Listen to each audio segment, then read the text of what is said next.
Bible does not make room for ratchetness and righteousness. But black culture does. Jermaine Cole, please, yo, stay away from our current hardcore rappers. No.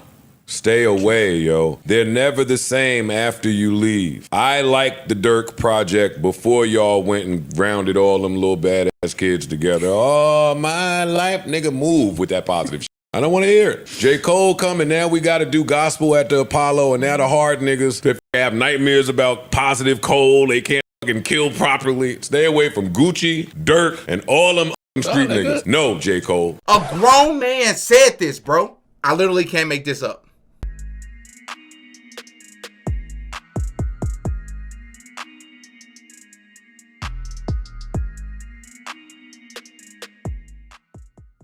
Oh yeah, Diddy got a podcast.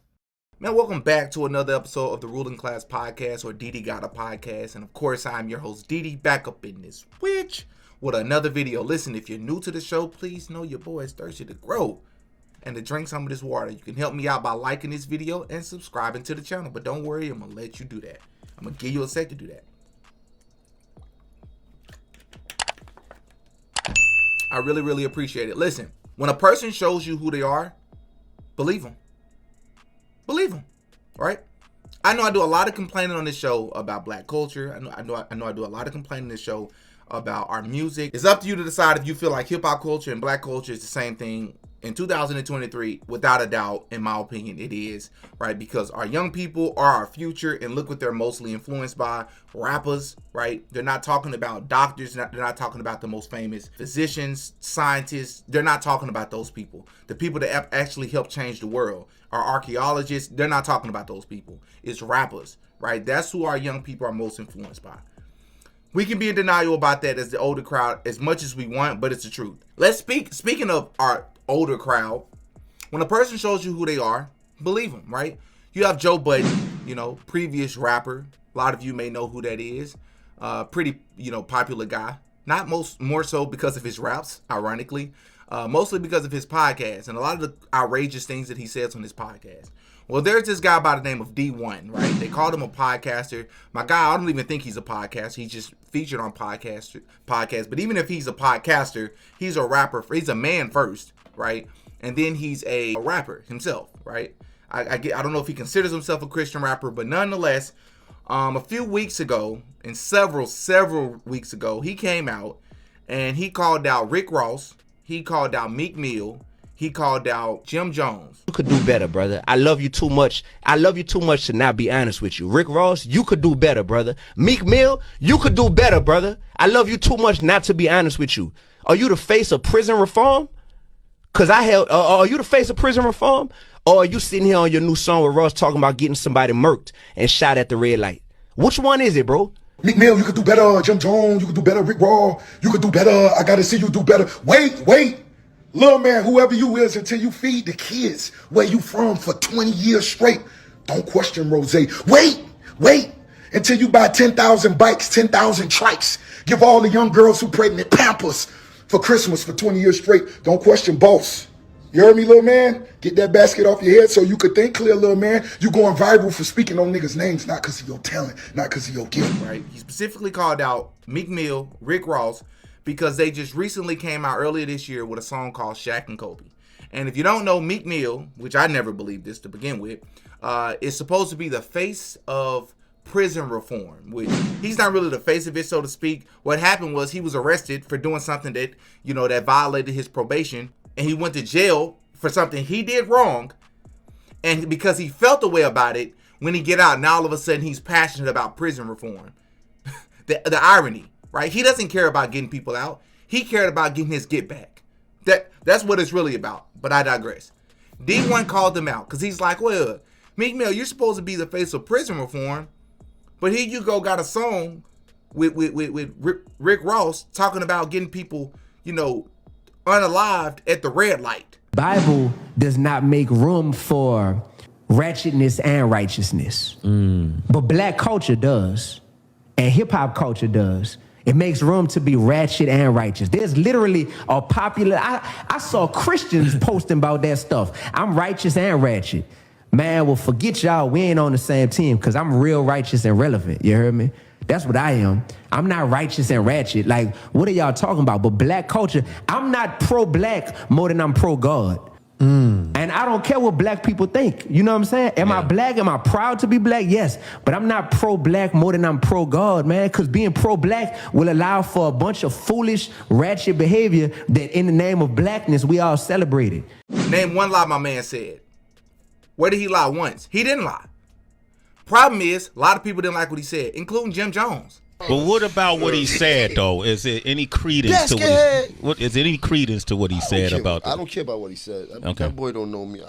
I know his trick. You know, you're using my name for fame, it's all good, but you don't know me. You don't know nothing about my life. I don't like to hear people mention my name, especially when you don't know me. Because that's very touchy. Yeah. You gotta watch whose names you mentioning out here. You heard? Yeah. Because my little cousin might not like how you mention my name. You heard? And then he might want to slap a dread out your head just because he don't understand that you're using my name for fame and he don't understand that. Yeah. There's a certain way to go about certain things when you're using certain people's names. I'm not promoting violence. Right. You heard? Say that. I'm just saying that when you do certain things, it's a reaction for every action. But we expect him to do that, right? Without actually addressing what the man said. Because he didn't lie anywhere. Well, here's Joe Budden and what Joe Budden had to say about it. Let's react to it together. One is still clout chasing. What do you do now? Talking to me on the internet. Oh, he called you up. He put a long. Yeah. I saw that caption. He tagged all of us. Oh, okay. I'm never reading all that shit. And that's the part that's clout chasing. It's the tagging people. It's, yes, tagging people, speaking to people through the internet that you don't know, that don't want to be spoken to by you. They don't want nothing to do with you. Let's start there. It's D1 is clout chasing because he's making social media posts calling out rappers, and now he's tagging Joe Budden, right, for some things that Joe Budden has already said about D1 as it pertains to this, right? And he's clout chasing because, let's use his words, because he's saying things on the internet to people who don't want to have anything to do with him, that don't know him. Okay. Joe Budden, that's literally what you do. That's literally what you do for a living on your podcast. You a hypocrite. That's literally what you do. But let's go a step further. That's literally what the rappers do. They literally on radio stations. They literally on social media promoting music that's talking about unaliving people. That's talking about drug use, drug distribution. That's talking about slide on the ops. That's talking about drilling. That's literally what they do to people that don't know them. They're spreading their message. Why you don't got that same smoke for them? Oh, okay. And you keep making and forcing people to be part of your internet story. And then you put all of these nasty Christian rappers in my comments. Get the out of here, nigga. I'm a real rap. I don't want to read your Christian shade toward me. All you niggas was mad polite. He had Lecrae on your ass? Yeah, was making good points. Get that good point. Get the out of here, man. I don't want nothing to do with whatever you're doing online, which is the same thing that Jim Jones was trying to say to you, which is the same thing that Ross and Meek was trying to say to you, which was simple as, if you want to have a real conversation about whatever you're passionate about, through the internet is not the way to do that to people you don't know. Makes no sense.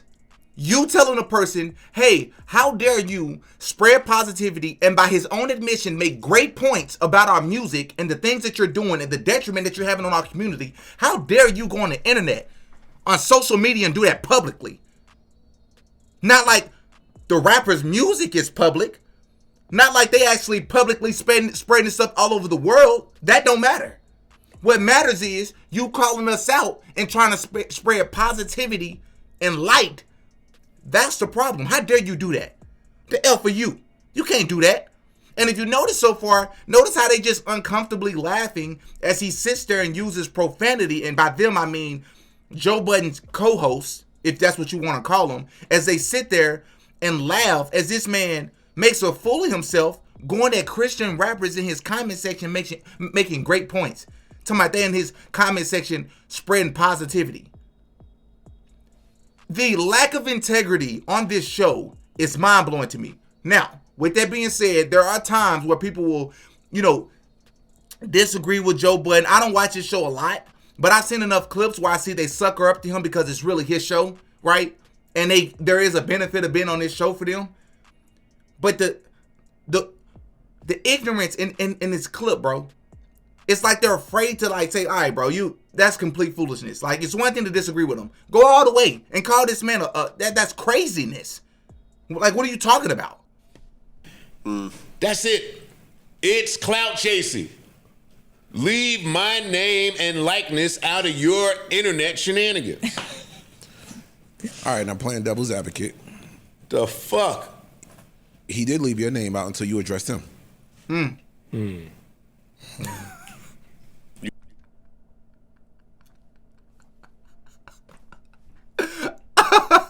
You started it. So that's why he's saying something. He wasn't saying nothing to Joe before. All right, but my point stands with other names. It's just the same premise. The people could change. The same thing I'm saying is the same thing Jim tried to say to him on Sway. I don't know you to speak to me via the internet. You don't have to. I know what you say in your music. That's all I have to know. What you're saying in your music is detrimental, and you're supposed to be a father. You're supposed to be somebody that cares about the community by your own admission, Jim Jones. He's not talking about what you do in real life. He's talking about what you do in your music. Which, by the way, we all know that you have gang affiliations and gang ties, but we're not even going to talk about that. We're not going to talk about how you went on that same show, ignored the very point that D made, while making the very point that D was making at the same time, and threatening that man. You literally threatened him on a live radio station because he made a great point about you. You don't know me. You don't know my life. What does that have to do with what D1 said? Nothing. Nothing. What about your life constitutes you or justifies you going on these records and encouraging children to unalive each other, to be in the streets? Man, get out of here with that. That's craziness. This way. That's it. Nobody has a problem with what you're trying to do, your mission, your plight, your message, your passion. All of that's cool. You can have those things without adding niggas. Lies. I mean, we had the conversation. I don't want to go back to the same convo. I do think in this particular instance, giving direct examples of what you're trying to say and what you're trying to point out as the problem helps your argument. So I'm not mad at him using those names in this instance. I do understand how it can come off as clout chasey, but I don't think that's the goal. If somebody in West Bubblefuck it's not the goal, but it happens as you doing whatever you're doing, trying to execute your goal. If somebody in West Bubblefuck just wake up and start mentioning ICE to prove a point that people like, who cares if the point is right? Why are you mentioning ICE? Because they literally have a song that just came out that's contradictory of what Meek Mill is supposed to stand for, which I never believed in once again, right? And it's a lot more effective if you literally mention people's names. It hit home a lot harder. And the irony in this is Joe Budden not only comes from hip-hop, but he comes from the battle rap, era of hip-hop. Why do I mention that? Because just like sports, it's a lot more entertaining when you mention a person's name on wax, right? Because now they got to respond because you at them. You come from the culture where you appreciate things like that, bro. What you talking about? The hypocrisy. You talking about people don't care that you're right. People don't care that you're trying to, about your message. Yes, they do. The problem is the message in itself. How these rappers so sensitive. You can spread destruction and get rich in the process, but then have the nerve and audacity to tell somebody, hey, even though I did all this publicly and I'm getting rich off of it publicly, reach out to me privately. DM me. Text me. Call me. Let's talk about in private what we can do to try to change our community. Get out of here. You don't care about that, bro. You are part of the problem. A lot of you dudes are occultists. A lot of you dudes are gang members. A lot of you dudes have gang ties. A lot of you dudes are Freemasons. You're a part of the problem. Cut the act. I don't even want to hear no more of this foolishness, bro. Have y'all heard this? And did you hear what he said about J. Cole? Jermaine Cole, please, yo, stay away from our current hardcore rappers. No. Stay away, yo. They're never the same after you leave. I liked the Dirk Project before y'all went and rounded all them little badass kids together. Oh, my life, nigga, move with that positive shit. I don't want to hear it. J. Cole coming, now we got to do gospel at the Apollo, and now the hard niggas that have nightmares about positive Cole, they can't fucking kill properly. Stay away from Gucci, Dirk, and all them street niggas. No, J. Cole. Oh my God. Oh my gosh.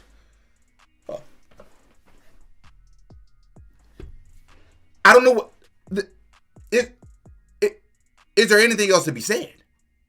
Like what does that mean? The biggest the best way that I can interpret that to help Joe Budden is him making the point by saying, hey, Lil Durk, his core base knows him for talking about drilling and a whole bunch of street stuff. So it's not going to resonate with them as much, and it's not going to hit home with them as much if he does a song with J. Cole talking about positivity. In other words, they're not going to believe him. It's not going to come off as authentic. He may not sell as many records, and he could fall off doing that. That's the biggest takeaway I can take from the point that you was trying to make. But I don't think that was your point. I think your point was, man, stay the F away. The music is better when he's talking about drilling on people. A grown man said this, bro. When a person shows you who they are, believe them. Don't ask me about what my problem is, because the people that's a part of this movement that we call black culture, the biggest voices in black culture, hip hop culture, they're telling you who they are. Fathers, some of them are husbands. They're telling you who they are. Don't talk about God. Don't talk about positivity. Don't talk about ways to make the community better. Talk about all the things that we love. We don't care if the community gets better or not. Give us what we want. Give us our temporary satisfaction. Because even though we 40 plus years old, mentally, spiritually, we still a baby. Hop in the comment section, man. Give me your thoughts on what you think about this. This is ludicrous. Oh yeah, Diddy got a podcast.